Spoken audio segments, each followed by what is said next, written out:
ೂರಿನ JVS ಆಂಗ್ಲ ಮಾಧ್ಯಮ ಶಾಲೆಯಲ್ಲಿ ವಿವಿಧ ಶಾಲಾ ವಿದ್ಯಾರ್ಥಿಗಳಿಗಾಗಿ ಆಯೋಜಿಸಲಾಗಿದ್ದ ವಿಜ್ಞಾನ ವಸ್ತು ಪ್ರದರ್ಶನವು ಅತ್ಯಂತ ಯಶಸ್ವಿಯಾಗಿ ಜರುಗಿತು.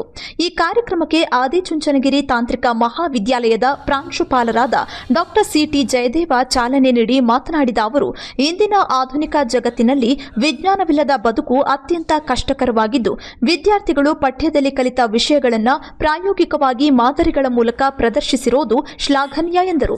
ವಿದ್ಯಾರ್ಥಿಗಳು ತಮ್ಮ ಕಲ್ಪನೆಗೆ ತಕ್ಕಂತೆ ಅತ್ಯಂತ ಉತ್ಸಾಹದಿಂದ ವಿವಿಧ ವಿಜ್ಞಾನ ಮಾದರಿಗಳನ್ನು ತಯಾರಿಸಿದ್ದು, ಈ ಕಾರ್ಯಕ್ಕೆ ಶಾಲಾ ಶಿಕ್ಷಕರು ಉತ್ತಮ ಸಹಕಾರ ನೀಡಿದ್ದಾರೆ ಎಂದು ಅವರು ಮೆಚ್ಚುಗೆ ವ್ಯಕ್ತಪಡಿಸಿದರು. ಬಹಳಷ್ಟು ಜನ ವಿದ್ಯಾರ್ಥಿಗಳು ಅವರು ಪ್ರಿಪೇರ್ ಮಾಡಿರ್ತಕ್ಕಂಥ ಪ್ರಾಜೆಕ್ಟ್ಸ್ನ ಎಕ್ಸಿಬಿಟ್ ಮಾಡ್ತಾ ಇದ್ದಾರೆ.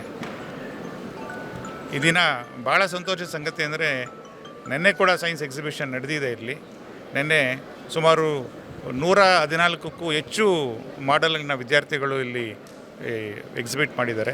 ಬಹಳಷ್ಟು ಪ್ರಾಜೆಕ್ಟ್ಸು ಹುಡುಗರು ಏನೋ ಶಾಲೆಯಲ್ಲಿ ಕಲ್ತಿದ್ದಾರೆ ಆ ಕಾನ್ಸೆಪ್ಟ್ಸ್ನೆಲ್ಲ ಉಪಯೋಗಿಸ್ಕೊಂಡು, ಥಿಯರಿ ಕಾನ್ಸೆಪ್ಟ್ಸ್ನ ಉಪಯೋಗಿಸ್ಕೊಂಡು ಅದನ್ನು ರಿಯಲ್ ಪ್ರಾಡಕ್ಟ್ ಕಾನ್ಸೆಪ್ಟ್ಸ್. ವಿಜ್ಞಾನದಲ್ಲಿ ಯಾವಾಗಲೂ ಏನಿರುತ್ತೆ, ಥಿಯರಿ ಓದ್ತಾರೆ, ಆದರೆ ಅದನ್ನು ಪ್ರಾಕ್ಟಿಕಲಾಗಿ ಯಾಕೆ ಉಪಯೋಗಿಸ್ಕೋಬೇಕು ಅನ್ನೋದು. ನಾವು ಏನೇ ಕಲಿತು ಏನೇ ಮಾಡಿದರೂ ಕೂಡ ಅದು ಸೊಸೈಟಿನಲ್ಲಿ ಜನಗಳಿಗೆ ಯಾವ ಥರ ಉಪಯೋಗ ಆಗುತ್ತೆ ಅಂತ ನೋಡಬೇಕಾಗ್ತದೆ, ಅಂದರೆ ಅದ್ರ ರಿಯಾಲಿಟಿ ನೋಡಬೇಕಾಗ್ತದೆ. ಹಾಗಾಗಿ ವಿದ್ಯಾರ್ಥಿಗಳು ಏನು ಕಲ್ತಿದ್ದಾರೆ ಅದನ್ನು ಅರ್ಥ ಮಾಡಿಕೊಂಡು ಇಲ್ಲಿ ಪ್ರಾಜೆಕ್ಟ್ಗಳನ್ನ ಮಾಡಿದ್ದಾರೆ. ಈ ಪ್ರಾಜೆಕ್ಟ್ಗಳು ಬಹಳಷ್ಟು ಪ್ರಾಜೆಕ್ಟ್ಗಳು ವರ್ಕಿಂಗ್ ಮಾಡೆಲ್ಸು, ಅಂದರೆ ಅವ್ರು ಏನು ಡಿಸೈನ್ ಮಾಡಿದ್ದಾರೆ, ಅವ್ರು ಏನು ಯೋಚನೆ ಮಾಡಿದ್ದಾರೆ ಅದೇ ಥರ ವರ್ಕ್ ಆಗ್ತಾಯಿದೆ.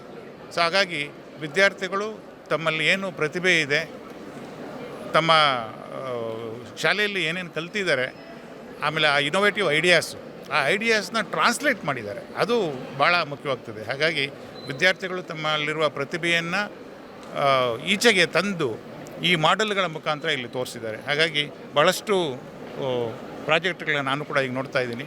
ಕಾರ್ಯಕ್ರಮದ ಕುರಿತು ಮಾಹಿತಿ ನೀಡಿದ ಜಿಲ್ಲಾ ಒಕ್ಕಲಿಗರ ಸಂಘದ ಅಧ್ಯಕ್ಷರಾದ ಟಿ ರಾಜಶೇಖರ್, 2ನೇ ದಿನದ ಎಕ್ಸಿಬಿಷನ್ ಯಶಸ್ವಿಯಾಗಿ ನಡೆದಿದ್ದು, ಮುಂದಿನ ಪೀಳಿಗೆಗೆ ವಿಜ್ಞಾನದ ಅಗತ್ಯವಿರೋದ್ರಿಂದ ವಿದ್ಯಾರ್ಥಿಗಳಲ್ಲಿ ಜ್ಞಾನದ ಮಟ್ಟವನ್ನು ಹೆಚ್ಚಿಸಲು ಈ ವೇದಿಕೆಯನ್ನ ಕಲ್ಪಿಸಲಾಗಿದೆ ಎಂದು ತಿಳಿಸಿದರು. ಈ ಸ್ಪರ್ಧೆಯಲ್ಲಿ ನಗರದ ಒಟ್ಟು 12 ಶಾಲೆಗಳಿಂದ 17 ತಂಡಗಳು ಪಾಲ್ಗೊಂಡು 90 ವಿವಿಧ ವಿಜ್ಞಾನ ಮಾದರಿಗಳನ್ನು ಪ್ರದರ್ಶಿಸಿದ್ವು.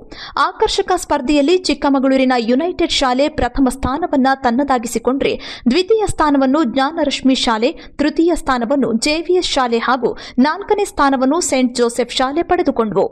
ಜೆವಿಎಸ್ ಇಂಗ್ಲಿಷ್ ಮೀಡಿಯಂ ಶಾಲೆಯಲ್ಲಿ ಸೈನ್ಸ್ ಎಕ್ಸಿಬಿಷನ್ ಕಾಂಪಿಟೇಷನ್ನ ಇಟ್ಕೊಂಡಿದ್ದೀವಿ. ಇವತ್ತು 2ನೇ ದಿವಸ.